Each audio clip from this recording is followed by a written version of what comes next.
Hi, theoretical bullshit. This is Will This Work? This is a video response to your response to Veritas 48's challenge on the topic of deriving oughts from is's, as it were. Okay, so first off, I think I should stress that I think you did a you very effectively dealt with the thrust of Veritas 48's challenge. You put it to bed, made mincemeat of the thrust of his argument, or what have you. I think I already agreed with you, but even if I hadn't, you would have convinced me that stipulating the existence of a creator God tells us nothing about what we ought to do. I do, however, think that there's a pretty significant disagreement between us. I trust that if I take what you say out of context or misrepresent it, that you'll tell me, because as it stands, although I think that you dealt very effectively with Veritas 48's challenge, I think there's a thread that was in Veritas 48's challenge that was perhaps not effectively articulated, that went unmet by your response. And I illustrate that by something you said around midway of your video, when you said that morality and what's better has nothing to do with the distinction between is and ought, and that so long as we provide a coherent definition of morality, then we don't need to worry about the is-ought distinction at all, because what's moral and what's better is still on the is side of that distinction. And I think that's a very important point that you made,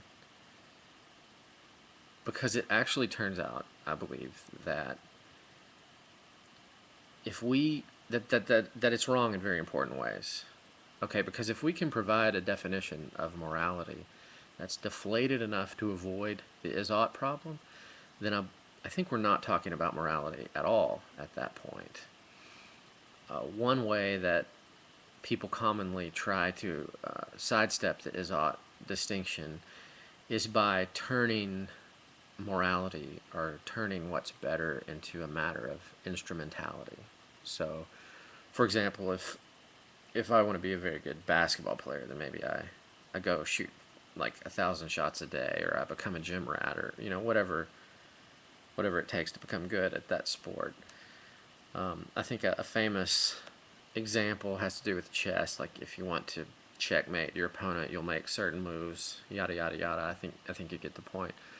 The problem with this line of reasoning is it can be very easily transferred in its same form to something like, say, Johnny is a neo-Nazi. Johnny wants to commit genocide, therefore Johnny ought to emulate the life of Adolf Hitler. So there's a sense in which we can use the word ought in that context, and we can use it correctly, because the word ought turns out to be ambiguous in a very important way. The way in which the word ought is importantly ambiguous is that the way that the word is employed in metaethics or in moral matters, we most certainly cannot say that Johnny ought to emulate Adolf Hitler, because the goal of wanting to commit genocide is wrong. And if we lose the resources to say that, then we're actually not talking about morality at all. Now, you didn't elaborate all that much in your video, and so please inform me if there's another method of providing a coherent definition of morality that you have in mind. Okay. I think the problem between the distinction between ought and is that we cannot justify what we ought to do simply by reference to what is the case. And this is the metaethical problem. Now, I don't think it helps, as I said, to stipulate the existence of a creator God. We're left with the same problem in that situation. Okay, but it may be that the word ought has certain connotations that we don't like. It might imply that there's a certain obligation between people that there isn't. But so long as one believes in moral facts at all, then one is on the ought side of the equation. For another way to put it would be the is-ought distinction is just the distinction between normative values on the one hand and descriptive facts on the other. Now, I think that Veritas 48 was perhaps exaggerated a bit by saying that you sort of can't believe that one view is rationally preferable to another if you dismiss all normative facts. I think that there's such ambiguity between in these words should, ought, that it's difficult to say that one position is more rational than another without saying one should believe, say, that a 7-day or young Earth creation story is wrong. Okay, but I mean, I don't think there's as much of a problem here. I think that we can believe in scientific truth or descriptive truth at least, and it's quite plausible that this is the only thing we have reason to believe, and that morality perhaps has nothing to do with that. Okay, now the way we judge people if they don't hold true beliefs or rational beliefs, that gets into the is-ought problem. It may be that we are under no obligation and there's absolutely nothing wrong with being completely irrational.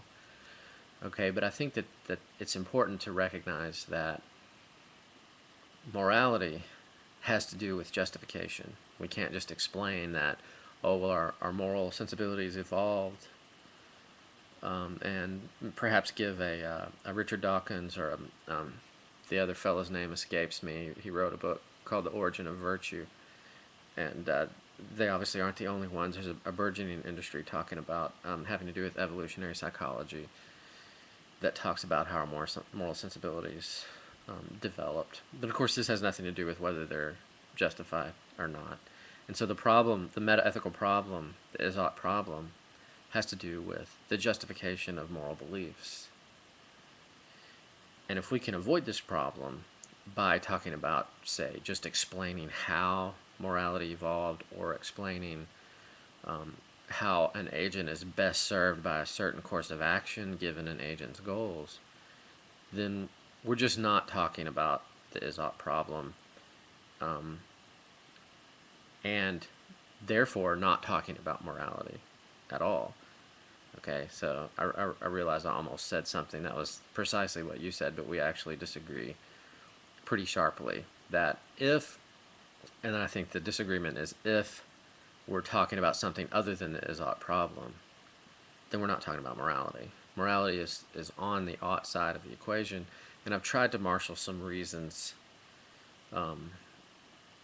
in support of that belief. So let me know if I've misrepresented what you've said. I don't think I have, and I think it's wrong in a very important way to say that we would be talking about morality in any common understanding of the word if we somehow avoided the is-ought distinction. And if that's the case, and if it's the case that, say, a creator God doesn't help with this philosophical conundrum, then perhaps one just should bite the bullet and say, there are no moral facts. I'm not saying that's my position. I'm saying, given this sort of landscape, then perhaps there just are no moral facts. Nothing is inherently better than anything else. Okay? So I look forward to your response. Thanks a lot.